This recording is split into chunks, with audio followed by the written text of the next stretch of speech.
Diachronic morphology. Let's look at this point, this concept.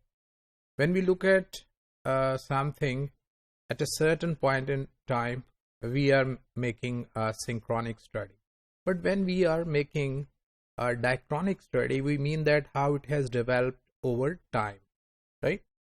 So diachronic morphology, what morphology is, what constructs, what concept, what idea is, what constructs are needed in the morphological components of a grammar, and how these constructs, these ideas interact with one another and with what other parts of the grammar. So in diachronic morphology, we look at all these things. So I draw a diachronic perspective views what happens to morphology through times, right, from the Anglo-Saxon period till today. So several questions are addressed which are diachronic in their focus. What can change in morphological component? What component are changeable? What aspect of morphology are stable? Where does morphology come from?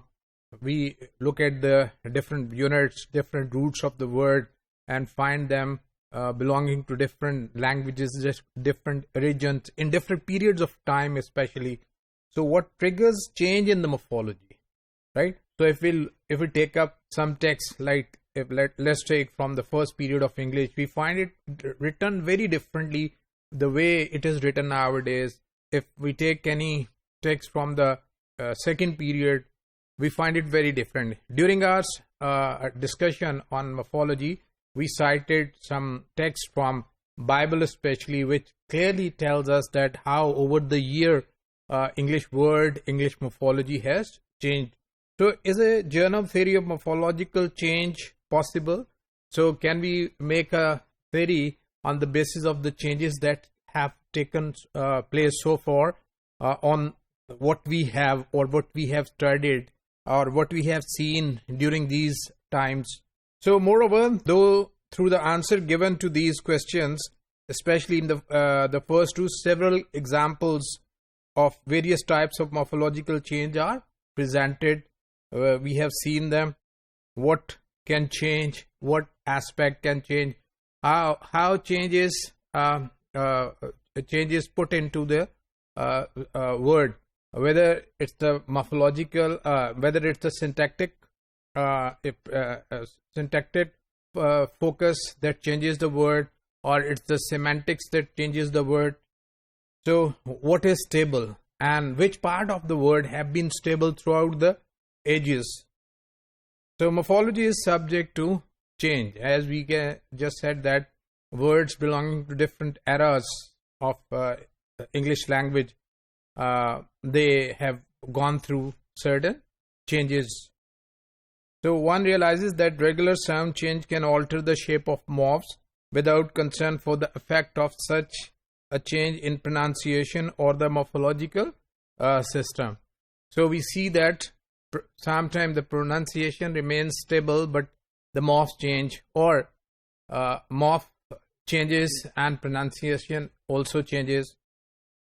So thus, for example, one distinct case handling can fall together by regular sound change, right? For example, if we look at plural S, we find that over the year the S has extended over those words which did not have it as their plural.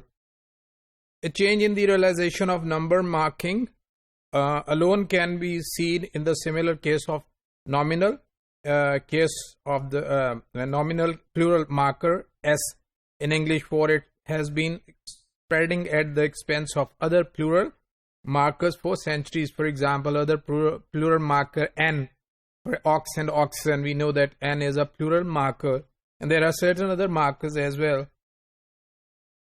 For instance, the earlier English form shoe plus N as a plural of shoe with the plural ending N still found in oxen. So we don't say that it has gone into out of use, right?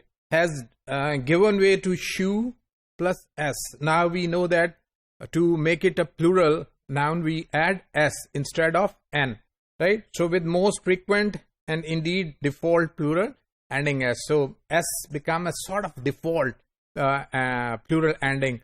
So it has removed n, which is now left with very few words, which used to be actually the normal plural of the word shoe.